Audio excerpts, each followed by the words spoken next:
पे हम पहुंच चुके हैं। छठे सवाल में हमसे क्या पूछा गया है, कुछ अल्फाज दिए गए हैं और हमसे कहा गया है कि इराब लगा के इनका तलफ़ुज़ वाज़े करें। तो सबसे पहले जो है हम देख लेते हैं कि सवाल को हल कैसे करना है।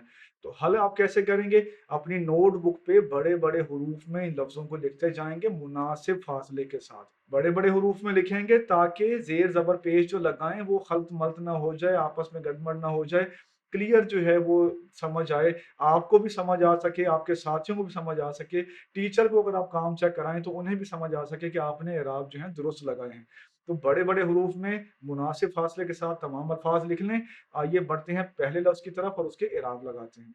तो पहला लफ्ज़ जो है इस सिलसिले में है हाफ़िज़ आलम। ये मुरक्कब इज़ाफ़ी है। हे पर ज़बर लगाएँ, अलिफ साकिन है, फ़े के नीचे ज़ेर लगाएँ, ज़ोए के नीचे भी ज़ेर लगाएँ, हाफ़िज़। ऐन पर ज़बर, अलिफ साकिन और लाम पर ज़बर और मीम साकिन, ये लफ्ज़ बन जाएगा हाफ़िज़ आलम। ये मुरक्कब तौसीफ़ी है।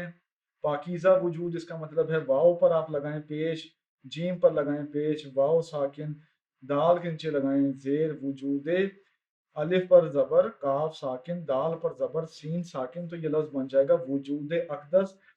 पैगंबर सल्लल्लाहु अलैहि वसल्लम के लिए लफ्ज़ इस्तेमाल हुआ है। इसके बाद लफ्ज़ है दारुल अमान। दाल पर लगाएं ज़बर, अलिफ को करें साकिन, रे पर लगाएं पेश, दारुल, फिर लाम को करें साकिन, दारुल अलिफ जो है वो उस पर ज़बर लगाएं, मीम पर ज़बर लगाएं और फिर अलिफ साकिन, नून साकिन।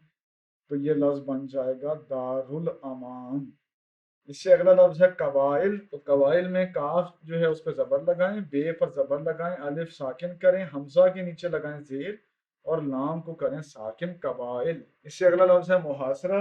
तो मुहासरा में मीम पर पेश लगाएं, हे पर ज़बर, अलिफ साकिन, मुहा, स्वाद पर ज़बर, रे पर ज़बर और हे साकिन। ये लफ्ज़ बन जाएगा मुहासरा। फिर लफ्ज़ है अदावत। ऐन पर ज़बर, दाल पर ज़बर, अलिफ साकिन, वाव पर ज़बर, ते साकिन। ये लफ्ज़ बन जाएगा अदावत। आइए अब इससे आगे आने वाले लफ्ज़ों के इराब लगाते हैं और उनके तलफ़्फ़ुज़ को वाज़ेह करते हैं। तो इससे आगे लफ्ज़ है बोसा गाहे खलाइक।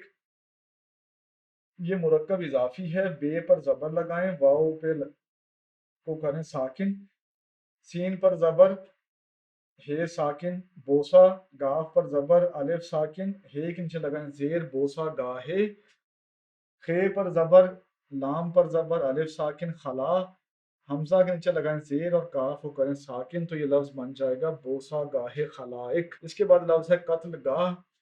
काफ पर ज़बर, ते साकिन, लाम साकिन, कत्ल, गाफ पर ज़बर, अलिफ साकिन, हे साकिन, कत्ल गाह। इसके बाद आखिरी लफ्ज़ है फर्श गुल।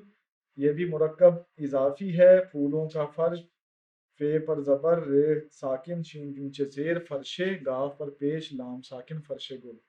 सवाल नंबर 6 में कुछ लफ्ज़ दिए गए थे और हमसे कहा गया था कि एराब लगा के उनका तलफ़्फ़ुज़ वाज़ेह करें। तो तमाम अल्फ़ाज़ पे हमने एराब लगा दिए हैं। उनका तलफ़्फ़ुज़ अब आपके लिए वाज़ेह हो चुका है। आइए बढ़ते हैं इससे अगले सवाल की तरफ।